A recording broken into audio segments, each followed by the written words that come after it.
अस्सलाम वालेकुम नाज़रीन, प्रोग्राम में खुश आमदीद। मेरा नाम है आयशा यूसुफ। आज आयशा बख्श मौजूद नहीं है ज़ाती वजूहात की बिना पर, तो आज के शो की होस्ट की ज़िम्मेदारी मुझे दी गई है।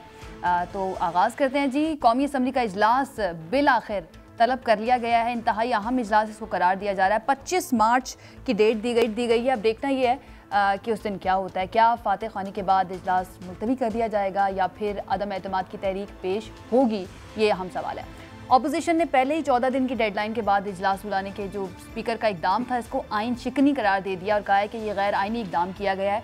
और अपोजिशन इससे पहले 21 मार्च को इजलास न बुलाने और तहरीक पेश ना करने की सूरत में असम्बली में धरने और OIC कॉन्फ्रेंस के इनेकाद को नामुमकिन बनाने की धमकी भी दे चुकी है, जिसे बाद में उन्होंने वापस ले लिया था। दूसरी तरफ आज मालाकंड में सूरत हाल ये थी कि जलसे में वज़ीर आज़म ने अपने मुनहरिफ अरकान को ये कहा है, ये पेशकश की है कि वापस आ जाएं, माफ़ कर दूंगा, और साथ धमकाया भी है और ये भी कहा है कि अगर आप वापस नहीं आते हैं तो लोग आपको छोड़ेंगे नहीं, आपके बच्चों के साथ कोई शादी नहीं करेगा। इसके साथ उन्होंने खुशखबरी भी दी है कि अपोजिशन जो है वो नाकाम हो रही है।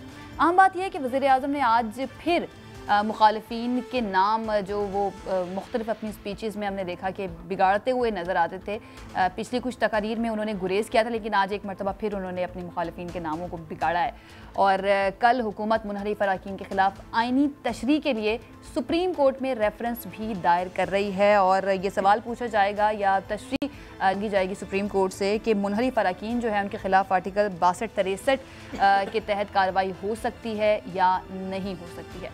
हमारे मेहमान, उनका मैं तारुफ़ करवा देती हूँ। सलमान आबिद साहब सीनियर तज्ज़ियाकार हमारे साथ मौजूद हैं। ब्रिगेडियर रिटायर्ड हारिस नवाज़ साहब सीनियर तज्ज़ियाकार हमारे साथ मौजूद हैं। राजा आमिर अब्बास साहब तज्ज़ियाकार माहिर कानून हमारे साथ मौजूद है। बहुत शुक्रिया हमारे मेहमानों का हमें ज्वाइन करने के लिए। सलमान आबिद साहब, आगाज़ आप ही से कर लेते हैं, आप स्टूडियो में मौजूद हैं। वज़ीर आज़म के जलसे की आज की टोन आपने देखी, बड़ी पिछली स्पीचेस में हमें डिफरेंट नज़र आई थी। उन्होंने कहा कि मुझे रोका भी है कि इनके नाम ना बिगाड़े जाएं, लेकिन आज एक मरतबा फिर से वो अग्रेसिव नज़र आए हैं। कुछ तब्दीली आप देख रहे हैं पिछले 3-4 दिनों में कि कुछ शायद उनके फेवर में हालात हो गए हैं? देखिए आयशा, बुनियादी बात तो ये है कि हमारी जो पॉलिटिक्स है ना इस वक्त, वो बहुत ज़्यादा चार्ज हो चुकी है और बहुत ज़्यादा पोलराइज्ड है। और हुकूमत हो या अपोजिशन हो, एक दूसरे को वो सियासी मुखालिफिन से ज़्यादा उसमें सियासी दुश्मनी का जो रंग है ना वो गालिब नजर आता है। यही वजह यही वजह है कि जो सियासत इश्यूज के ऊपर होनी चाहिए थी वो ज़ातियात के ऊपर नजर आ रही है। वो आप अपोजिशन के जलसे देख ले, वो आप हुकूमत के जलसे देख ले, आपको ये नजर आएगा। इमरान खान साहब की जो लैंग्वेज इस्तेमाल कर रहे हैं, ये कोई पहली दफा तो इस्तेमाल नहीं कर रहे। ये तो जब वो अपोजिशन में थे तब भी, फिर जब वो हुकूमत में आए तब भी वो कौमी अपने जो सियासी मुखालिफिन है उनके बारे में इसी तरह की गुफ्तगू करते थे।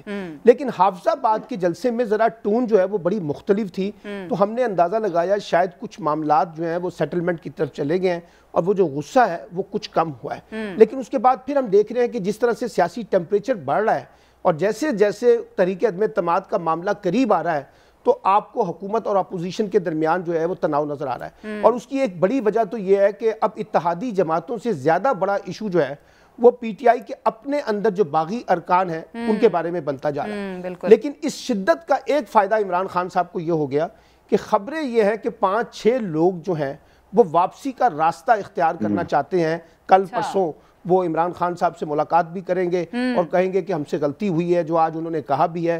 तो कुछ इस तरह की कैफियत भी बन रही है।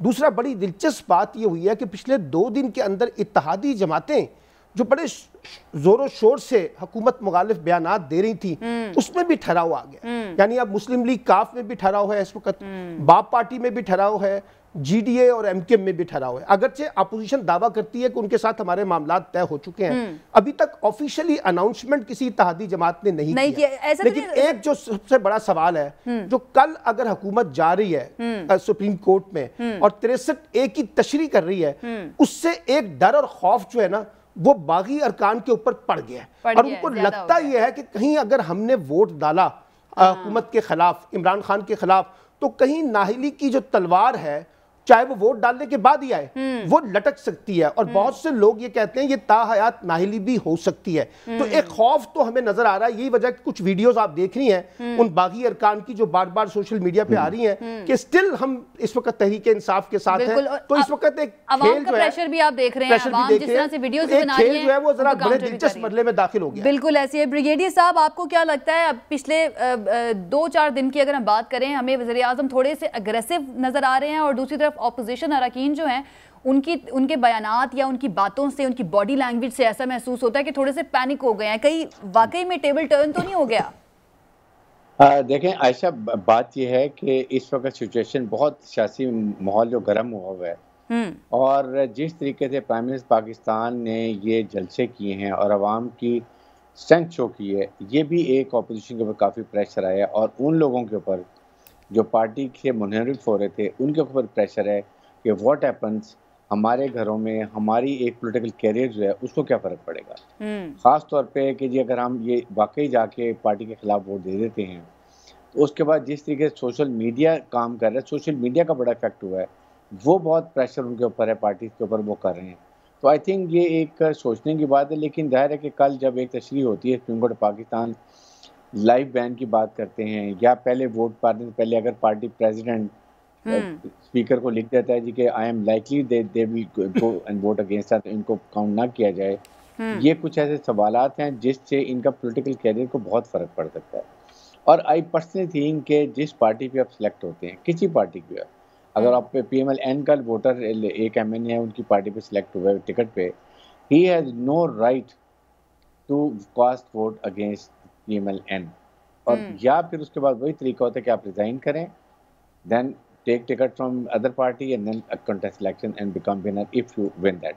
तो ये तो एक मॉरल ऑब्लिगेशन है और इसीलिए हम ये बात करते हैं कि जो इलेक्टोरल रिफॉर्म्स नहीं हमारे मुल्क में हो सकी हैं, क्योंकि सब अपनी पार्टी के बात तो करते हैं लेकिन कोई इलेक्टोरल रिफॉर्म नहीं करता। वहाँ पर ये सारी चीज़ें तशरीह के साथ आनी चाहिए कि करैक्टर कैसा होना चाहिए, उसके बाकिरदार कितना होना चाहिए, एजुकेशन क्वालिफिकेशन कितनी होनी चाहिए, पैसा कितना खर्च होना चाहिए, नहीं होना चाहिए। ये अगर बिजनेस बन जाएगी पॉलिटिक्स और जमहूरियत, तो फिर बिजनेस का मतलब है कि आप पैसा खर्च करके आएंगे और आपने आके पैसा कमाना है। और ये PTA के मेंबरान की असल प्रॉब्लम ये भी है कि they have spent lot of money. अब उनको डेवलपमेंट वर्क्स नहीं मिले हैं जो कि उनकी कॉन्स्टिट्यूंसी के वर्क्स होते हैं। किसी ने को नाली बनानी है, किसी ने को ड्रेन बनानी है, किसी ने को पक्की सड़कें बनानी है, कोई और काम करने हैं, वो भी नहीं होते हैं। जिसकी वजह देवर अपसेट के ban to go back for after 1 year election, वहाँ वो आवाम को क्या बताएंगे कि हमने आपके लिए कुछ नहीं किया जो हमने वादा किया था। आई थिंक एक रॉन्ग पिटिशन ये भी है हुकूमत की कि वो समझते हैं ये पैसा जब सारे MNA जो हैं ये खुद खा लेते हैं। ऐसी बात नहीं है। The money is release to deputy commissioner. Deputy commissioner को जो स्कीम्स होती हैं वो देते हैं MNA MPS और फिर इम्प्लीमेंटेशन जो होती है वो डिप्टी कमिश्नर का काम होता है। तो इस पर भी काफ़ी इबाहम, जिसकी वजह से आपने देखा कई MNA MP कह रहे हैं हमें कोई फंड नहीं मिले हैं, हमें कोई हमारी बात नहीं सुनी जाती है। दीज आर द फैक्टर जो PMLN और पीपल पार्टी अपने MNAs को बहुत इनमें नवाजते रहे हैं और उससे ज़्यादा कि ऑफिशियल ड्राइव भी बन जाती है। ये इश्यूज़ हैं। साथ ही साथ इस मौके पर जो इतनी गर्मा गर्मी और बात कर देनी, आप 21, 22, 23 को आप वो share, it's a very important issue. Pakistan has got a significant important, खासतौर पर इस्लामोफोबिया के रेजोल्यूशन के बाद अब ये टाइम ऐसा आ गया है कि इसमें OIC भी बहुत कॉन्फिडेंट होगी। पाकिस्तान को बहुत एक कुलियती एक इक़्तिदार मिल रहा है। सेकंड टाइम फ्यू मंथ्स के अंदर दोबारा हो रही है, ये कभी वैसे पहले नहीं हुआ।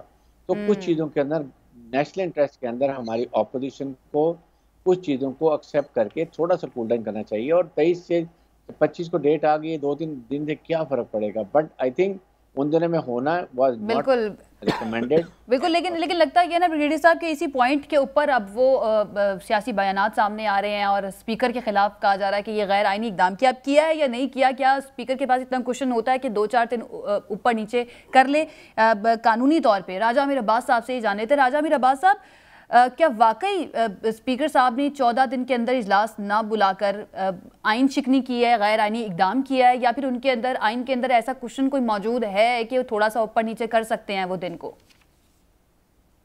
देखिए आयशा, अभी बात हो रही थी कि इस वक्त बड़ी पॉलिटिकल पार्टीज और जो पॉलिटिकल क्लाइमेट है मुल्क का बड़ा वो चार्ज्ड है। लोग बड़े इसमें फ्रीक्वेंट जो उनसे हैं बड़े चार्ज हैं, और न सिर्फ लोग चार्ज, पार्टीज चार्ज हैं। यकीन करें कि पाकिस्तानी अवाम और जो उन पार्टी के लोग हैं वो सब चार्ज हैं। उसकी वजह उन्हें जोन सी है, ये नहीं है कि जी कोई वोट ऑफ नो कॉन्फिडेंस, कोई गैर आईनी अमल है या ऐसी चीज है कि जो होती नहीं। लेकिन जब उन्हें ये नजर आता है कि आज से तकरीबन 8, 9, 10 माह पहले जब यूसुफ रजा गिलानी का इलेक्शन होता है, उसके बाद वजीर आजम सेनेट का वजीर आजम साहब वोट ऑफ कॉन्फिडेंस के लिए चले जाते हैं कि बताइए, और तमाम अरकान जो कि अब चंद माह में कहते हैं कि जी हम बिल्कुल इस पार्टी से खुश नहीं है, ये जाके वोट दे देते हैं। उसके बाद क्या होता है, वजीर आजम पूरा इत्मीनान करते हैं। उसके बाद पाकिस्तान को आपने पिछले 6 माह 8 माह में देखा कि पाकिस्तान की जो फॉरेन पॉलिसी है और पाकिस्तान की जो खिते में अहमियत है और पाकिस्तान की जो इकोनॉमिक पॉलिसी है, उसकी वजह से बहुत सी अचीवमेंट्स हमें नजर आई। और हमें ये नजर आया कि चाहे वो रशिया हो, चाइना हो, दीगर ममालिक हो, सऊदी अरब हो, तो हम बड़े एक बैलेंस तरीके से अवाम में एक ये आया था कि पाकिस्तान अब एक ऐसी टेक ऑफ पोजीशन में आ रहा है कि हम आगे तरक्की करेंगे। उसके बाद आप देखते हैं कि यही ऑपोजिशन की पीडीएम 3.5 साल से कोई वोट ऑफ नो कॉन्फिडेंस नहीं ला रही थी। All of a sudden Pakistan को नजर आता है कि जनाब ये क्या हुआ, कि कौन से महर्रिकात हैं, कौन से वो इश्यूज हैं कि अचानक से इस मुल्क में वोट ऑफ नो कॉन्फिडेंस लाना पड़ गया। और किसी भी हाल में ये तमाम वो पॉलिटिकल पार्टीज जो 180 डिग्रीज हैं एक दूसरे के खिलाफ, ये इकट्ठी होती हैं। अब ये चीजें सामने आई और उसके बाद लोगों ने देखा कि तो नंबर्स पूरे नहीं हो रहे। उन्हें जब ये इल्म हुआ कि जनाब वो हमने में वो ब्रीफ केसेस नजर आए थे आपको, जिसमें 20 पार्लियामेंटेरियंस को फारिग किया गया। फिर यूसुफ रजा गिलानी साहब के इलेक्शन में उनके बेटे की वो वीडियोस तमाम मीडिया पे, बल्कि इलेक्ट्रॉनिक मीडिया पे भी आ गई। फिर ये चीज आई कि जनाब हाउस में ये एक्टिविटी हो रही है और इस किस्म से लोगों को तोड़ा जा रहा है और वोट्स की तरफ ले जा रहा है। और नंबर 3, फिर कुछ ऐसी बातें सर्विस करके आई कि कहीं से ये लोगों के इल्म में आ रहा है। और अब चूंकि अवाम सोशल मीडिया की वजह से बड़ी इंटेलिजेंट हो गई है कि जनाब कहीं इसके पीछे कोई फॉरेन हैंड या कोई फॉरेन एस्टेब्लिशमेंट या हमारे दुश्मन तो नहीं है कि जनाब हमारे मुल्क में की तरफ हमें ले जाया जा रहा है। तो ये वो फैक्टर्स हैं कि जिसकी वजह से अवाम वाकई ही चार्ज हो गई और उनमें गम गुस्सा भी आया। अब जब ये पोजीशन आ गई और जो अरकान सिंध हाउस में थे, जब वो थे, तो पीटीआई ने बड़ा उसमें अच्छी तरीके से ये किया कि जनाब वो सुप्रीम कोर्ट ऑफ पाकिस्तान चले जाते हैं। अब सुप्रीम कोर्ट ऑफ पाकिस्तान में वो 2 दिन लेके जाते हैं। एक तो ये लेके जाते हैं कि जनाब ये बताइए कि ये जो आर्टिकल 63A है, इसका मकसद क्या है? क्या इसका मकसद फ्लोर क्रॉसिंग है या नहीं? क्या इसका मकसद फ्लोर क्रॉसिंग को रोकना है या नहीं? और फ्लोर क्रॉसिंग किसको कहते हैं? जब आप पार्लियामेंट फ्लोर में ट्रेरी की बेंचेस से फ्लोर क्रॉस करके अपोजिशन के पास चले जाएं, क्योंकि अपनी पॉलिसी के खिलाफ, अपनी पार्टी हेड की पॉलिसी के खिलाफ, तो ये फ्लोर क्रॉसिंग होगी।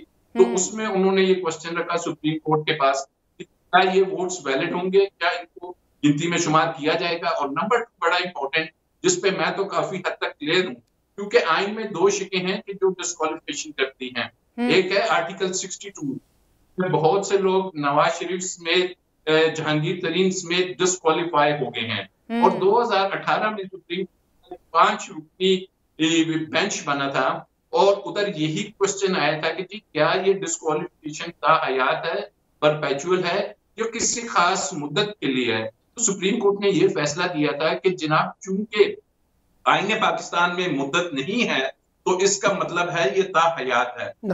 ये आर्टिकल 63 डिफेक्शन की क्लॉज है, इसमें भी मुद्दत का तयन नहीं है। तो सुप्रीम कोर्ट का वो 5 रुकनी बेंच का फैसला इन पे लागू होगा और ये डिस्क्वालीफाई होंगे। इसके ऊपर राजा मीर अब्बास साहब, इसके ऊपर हमने डिटेल से बात करनी है आगे जाके, लेकिन ये जो अब ऑपोजिशन अब जिस पॉइंट पर सियासत कर रही है कि स्पीकर ने गैर आईनी इकदाम किया है, क्या वाकई में ऐसा ही है कि 14 दिन के अंदर अंदर इजलास बुलाना लाजमी है, या फिर थोड़ा सा मार्जिन ले सकते हैं स्पीकर? अगर कोई जैसे नेशनल इंटरेस्ट का मामला है, OIC का इजलास होने वाला है, उसके लिए कौमी असम्बली का जो हॉल है वो इस्तेमाल किया जा रहा है, तो कोई जगह मौजूद नहीं होगी, तो जो अवेलेबल जगह है कौमी असम्बली का जो हॉल है वो 25 तारीख को है, तो उस दिन का उन्होंने इजलास बुला लिया। तो आपको लगता है कि ये उनकी तनकीद ठीक है, वाकई में गैर आईनी इकदाम किया गया है या फिर नहीं? देखिए, इसको गैर आईनी कत्ल नहीं कहा जाएगा। आर्टिकल 54 है, 54 बिल्कुल ये कहता है कि जब रिक्विजिशन होती है इजलास की तो उसको 14 दिन के अंदर अंदर इजलास को लाना है। स्पीकर की डिस्क्रिप्शन है, एक दिन पर बाद बुलाता है, ये 14 दिन के बाद। फिर उसी आर्टिकल में लिखा हुआ है कि स्पीकर प्लेस और टाइम स्पीकर ने बताना है कि किस जगह पर ये इजलास होगा और कितने बजे होगा, ये स्पीकर की मर्जी है। अब स्पीकर साहब लिखते हैं में कि मैंने फैसला तो किया, लेकिन जब मैंने प्लेस और टाइम का पता किया तो वो जो प्लेस है, सेनेट में भी रेनोवेशन हो रही है, नेशनल असेंबली में भी नहीं है जगह। के बाद हमने जो लोकल इंतजामिया है डीसी और उनसे पता किया, उन्होंने भी कहा जी कोई ऐसी जगह नहीं है कि जहां पे सिक्योरिटी हो और ये वोट ऑफ नो कॉन्फिडेंस का सेशन कराया जाए। तो इन वजूहात को सामने रखते हुए उन्होंने कहा कि चूंकि 24 तक, सिर्फ 2 दिन की बात है, 24 तक ये अवेलेबल नहीं है और जो रेनोवेशन हो रही है वो ओआईसी के इजलास की वजह से हो रही है। तो उन्होंने कहा ठीक है, 24 अगर ये अवेलेबल नहीं है तो नेक्स्ट अवेलेबल डे है 25 को आ जाइए। तो 25 को होगा। तो ये कोई गैर आईनी अमल नहीं है, क्योंकि गैर आईनी तब होता है जब किसी चीज के ना करने का कोई कॉन्सिक्वेंस भी दिया हो कि अगर आप ये नहीं करेंगे तो फिर उसका नतीजा ये होगा कि जैसे कॉन्सिक्वेंस कोई नहीं दिया गया है आइन के अंदर कि अगर स्पीकर थोड़ा सा लेट क्या 2 दिन नहीं दिया गया, कोई कॉन्सिक्वेंस की कोई सजा होगी या कोई उनके खिलाफ कोई कार्रवाई हो सकती है। आइन में ऐसा कुछ नहीं दिया गया, कुछ भी नहीं हो सकता। और ये ज़हन में रखिए कि सही कार्रवाई होती है नेशनल असेंबली की, वो को किसी अदालत में भी चैलेंज नहीं किया जा सकता। ठीक है, एक ब्रेक लेते हैं। और में ये सवाल आम है कि आखिर 2 दिन का क्यों इंतजार नहीं कर लेती है ऑपोजिशन, इन 2 दिनों की वजह से क्यों इतनी ज्यादा तनकीद की जा रही है। हालांकि ओआईसी का इजलास होना है। एक ब्रेक के बाद इस पर आके बात करेंगे। Stay with us.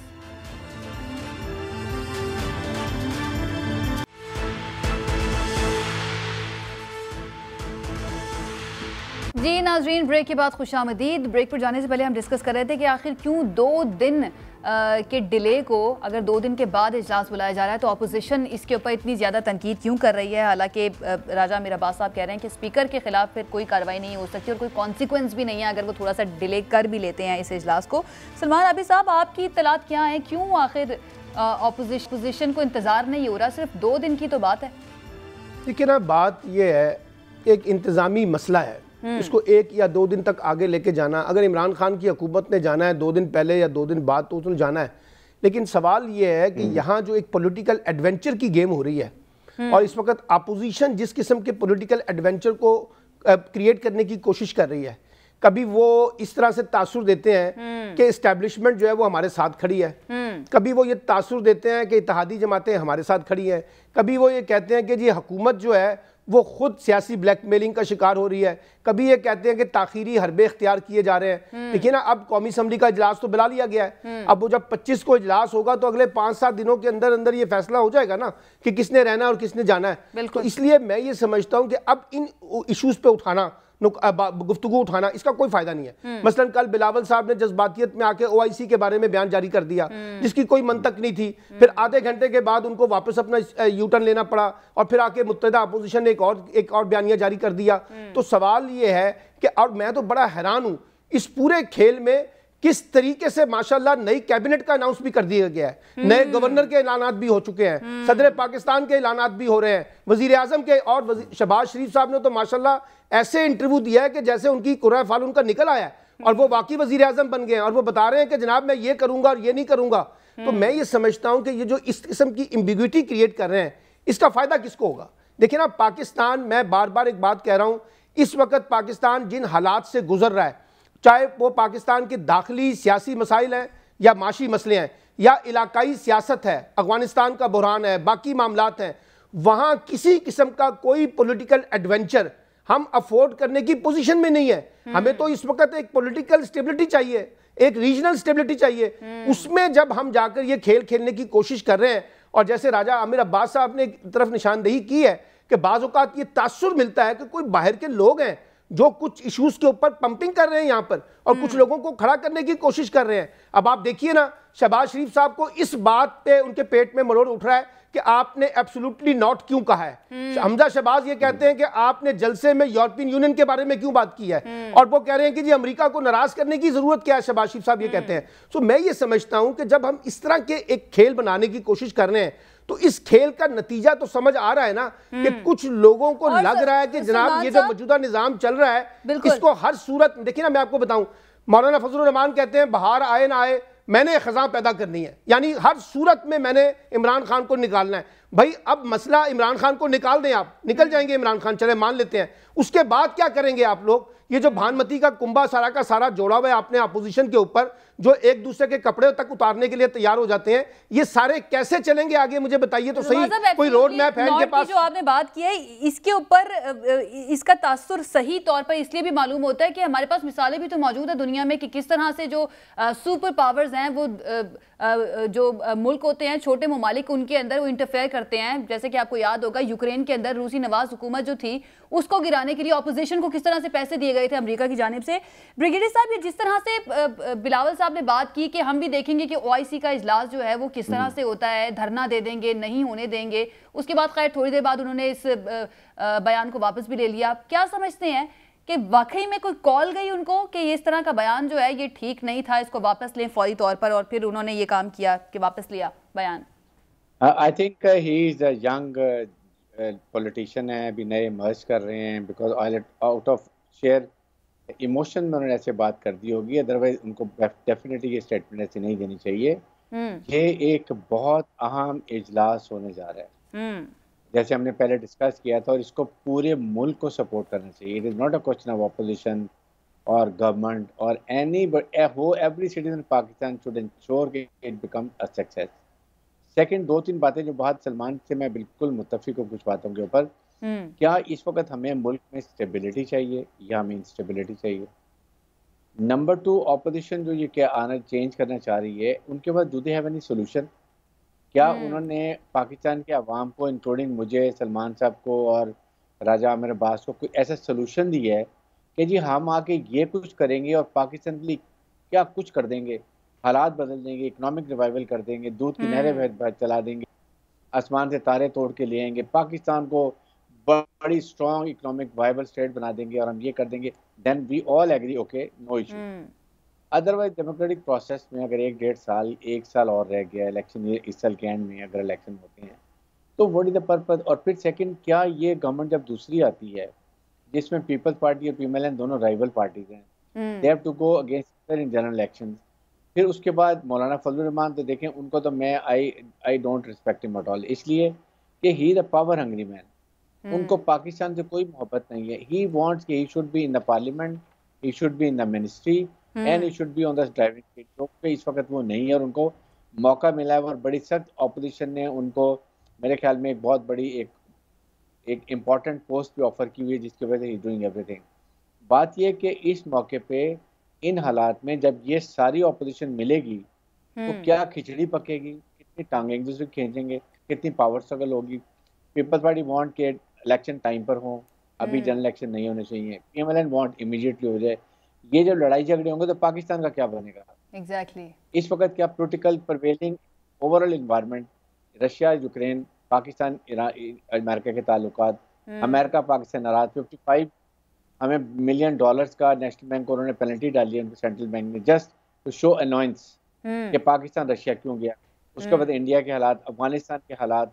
When we think everything, do we want a stable government or we want a very very unstable and weak government? जिससे Pakistan These are the thing मैं एज ए पाकिस्तानी बात करता हूँ। I am not in politics. ना मेरे ख्याल में सलमान साहब है, ना राजा आमिर अब्बास साहब है, ना आप हैं।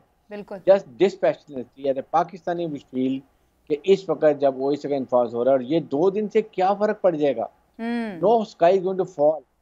मुल्क के लिए देखें कि क्या मुल्क के लिए बेहतर है 25 को कोई मार्च कर रहा है, उसके बाद ये कर रहे हैं।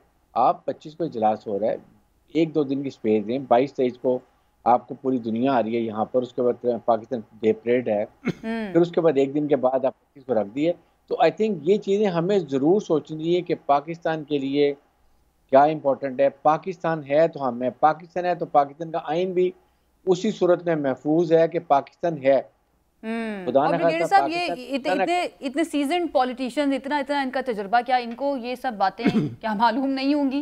क्या इन लोगों ने इन सब चीज़ों का तज्जिया नहीं किया होगा? डेफिनेटली ये भी सोचने की बात है। राजा अमीर अब्बास साहब, अब हुकूमत जो है वो ये डरा रही है कि ताहयात नाअहली भी हो सकती है और डेफिनेटली सुप्रीम कोर्ट ने इसकी तशरीह करनी है।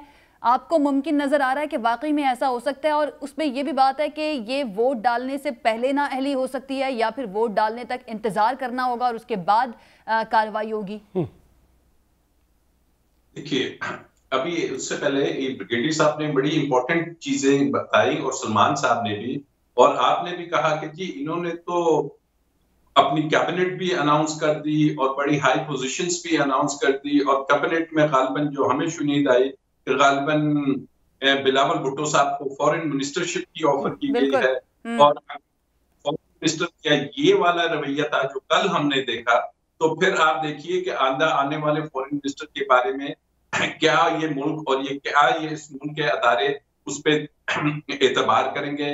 फिर बात हो रही है कि जी इन्होंने पॉलिसी क्या दी है कि जी कैसे ठीक करेंगे। तो जो पाकिस्तानी अवाम चार्ज है उनको पता है कि जनाब ये क्या पॉलिसी देंगे, ये पिछले 30 साल से हुकूमत में है और इन्हीं की वजह से तो आज पाकिस्तान इस जगह पे पहुंच चुका है। तो अब अवाम चार्ज हो जाती है कि जनाब अगर हम कोई एक बेहतरी की तरफ रवां दवा है तो यही 30 साल जो पाकिस्तान का इस तरीके से बिगाड़ करके गए हैं, फिर दोबारा इनके हाथ में हमने ये सब कुछ देना है और फिर हमारे ऊपर वही प्रॉक्सी वॉर्स हमने लड़नी है, फिर वही हमने किराए की गन बन जाना है, फिर वही हमारी एक इंडिपेंडेंट फॉरेन पॉलिसी नहीं होती है होगी। तो वो चीजें हैं कि जिससे पाकिस्तानी अवाम चार्ज है। और जो आपने कहा डिस्क्वालिफिकेशन की बात, देखिए डिस्क्वालिफिकेशन की बात है क्या? अगर एक शख्स एक अपना हलफनामा देता है जब वो इलेक्शन लड़ने आता है और उसमें कोई थोड़ी सी प्रॉपर्टी उससे मिस हो जाती है या वो नहीं दे पाता, तो कहते हैं कि जी उसने फॉल्स एफिडेविट दिया है और उसको ताहयात नाअहल किया जाए।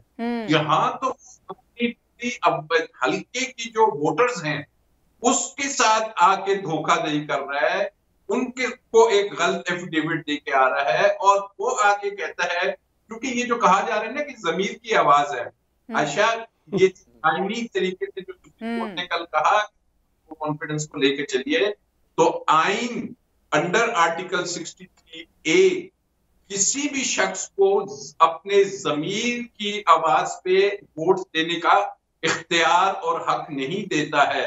वो कहता है ये वोट आपने अगर देना है तो पार्टी हेड के डिसीजन के मुताबिक देंगे। ये उसकी पोजीशन है। जो सीक्रेट बैलेटिंग होती है उसमें आइन ने आपको नहीं रोका, उसमें कहा यह सीक्रेसी है और सीक्रेसी का मकसद है कि आप अपनी जमीर के मुताबिक वोट दीजिए। लेकिन vote no confidence, vote of confidence, election of prime minister और चीफ मिनिस्टर, उसका जो बिल है फाइनेंस बिल, इसमें आइन ने आपको रोक दिया है। तो अगर ये आईनी इलेक्शन है तो कोई शख्स अपनी जमीर की आवाज पे वोट नहीं दे पाएगा, अपनी पार्टी पॉलिसी। और यही वजह है कि आसिफ अली जरदारी साहब ने लेटर भी लिखा है कि अगर कोई बिल्कुल ठीक है। एक आखिरी राजा अमीर अब्बास साहब आखिरी चीज पे कमेंट कर दीजिएगा, फिर मुझे सलमान साहब से एक सवाल करना है कि अगर कोई रुकन गैर हाजिर रहता है वोटिंग वाले दिन तो क्या उसके खिलाफ भी 63A के तहत कार्रवाई हो सकती है? वो भी मुनहरिफ रुकन में शुमार होगा, अराकीन में शुमार होगा? 100% आर्टिकल 63A कहता है वोट और टू एब्सटेन। आपने अगर वोट भी पार्टी के खिलाफ किया है या पार्टी के पॉलिसी के खिलाफ एब्सटेन रहते हैं, नहीं आते, उस सूरत में आएगा। ठीक है, ठीक है, ठीक है। वक्त मेरे पास कम रह गया। आखिरी सवाल सलमान साहब, क्या लगता है पार्टी ओवर हो चुकी है या अभी भी जारी है? अभी भी कुछ हो सकता है? नहीं, गेम तो तक लड़ने की बात करते हैं ना, गेम तो ऑन है, गेम ऑन है और दोनों तरफ से बड़े बड़े दावे किए जा रहे हैं। ये कहना कि नहीं जी नतीजा आ गया है, ये तो कोई, मैं इस तरह का जोशी नहीं हूं। लेकिन एक चीज मैं आपको ये बता सकता हूं कि इस वक्त जो सूरत हाल चल रही है, जो इस वक्त प्रेशर है ना, वो हुकूमत के साथ साथ खुद अपोजिशन पे बढ़ता जा रहा है। और हम हुकूमत अब अपोजिशन के रवैये को देख रहे हैं जिसके अंदर एक फ्रस्ट्रेशन भी नुमायाना तौर पे नजर आ रही है। इसलिए ये कहना कि क्या हो, क्योंकि देखिए बात क्या हुई, इन्होंने अपोजिशन ने सारा जोर लगाया था बागी अरकान के ऊपर। अब बागी अरकान का जो माहौल बना है ना, वो बिल्कुल डिफरेंट बन रहा है, सियासी महाज पे भी और कानूनी महाज पे भी, जो एक्सपेक्ट नहीं किया जा रहा था। अच्छा ये क्योंकि माजी में खेल होता रहा है। अब जो असल काम था, मैं बार बार कहता रहा हूं कि अगर इत्तेहादी जमातें यानी मुस्लिम लीग, काफ, MKM, GDA, बाप पार्टी, ये अगर ऑफिशियली आकर अनाउंस करें कि हम हुकूमती कैंप को छोड़कर अपोजिशन कैंप का हिस्सा बनने जा रहे हैं और वजीर आजम के खिलाफ तहरीक अदम तमाद में वजीर आजम के खिलाफ वोट देंगे, तब तो इमरान खान साहब का जाना जो है वो नजर आता है। अगर आप बागी अरकान के ऊपर बैठ के ये सारा मीनार बनाने की कोशिश कर रहे थे तो वही इस वक्त जो है सबसे बड़ा सेटबैक हुआ है। ये जो सिंध हाउस में हुआ है, ये सिंध हाउस जो है कोई अच्छा हमने एटीट्यूड नहीं शो किया, इससे कोई फायदा नहीं हुआ। खुद पीपल्स पार्टी को सबसे ज्यादा नुकसान हुआ है इस पूरे खेल के अंदर। तो मुझे ये लगता है कि जिसने वीडियो रिलीज की, जी मुझे ये लगता है कि इस वक्त जो आज मैं आपसे बात कर रहा हूं, जो टेम्परेचर है वो हाई है, दोनों तरफ से आखिरी हदबे इख्तियार किए जाएंगे। देखना यह है कि कौन कितना बड़ा कार्ड किसके खिलाफ खेलता है और उसका फिर नतीजा क्या सामने आता है। ब्रिगेडियर साहब, बिलावल भुट्टो ने भी थोड़ी देर पहले प्रेस कॉन्फ्रेंस की है, इसके ऊपर आपका एक कमेंट चाहूंगी, और वो ये कह रहे हैं कि ये हुकूमत कोशिश कर रही है कि इदारे न्यूट्रल ना रहें। ऐसा ही है? आपको भी ऐसा ही लगता है? नहीं, बिल्कुल। देखें, इस वक्त ये बात तो करनी नहीं चाहिए, because establishment is total neutral, और इसी वजह से है कि इतनी बातें भी की जा रही हैं और खुल के बातें भी की जा रही हैं, जो पहले ऐसे नहीं होता था। मेरे ख्याल में सबसे बड़ी पॉलिटिशियन गलती ये है कि खाम का अननेसेसरी आप अदारे को इन्वॉल्व करते हैं। आपकी गवर्नेंस इतनी अच्छी क्यों नहीं होती है? आप इतना अच्छा डिलीवर अवाम को क्यों नहीं करते हैं? आपका मैनिफेस्टो पूरा क्यों नहीं करते हैं कि अवाम कहीं भी ना देखें और वो अपने लीडर्स की तरफ देखें? हम हमेशा ये काम करते नहीं है और उसके बाद बात सही बात गान का देखें ना, जब फौज आई थी तो किस तरीके से लोग टैंकों के आगे लेट गए थे।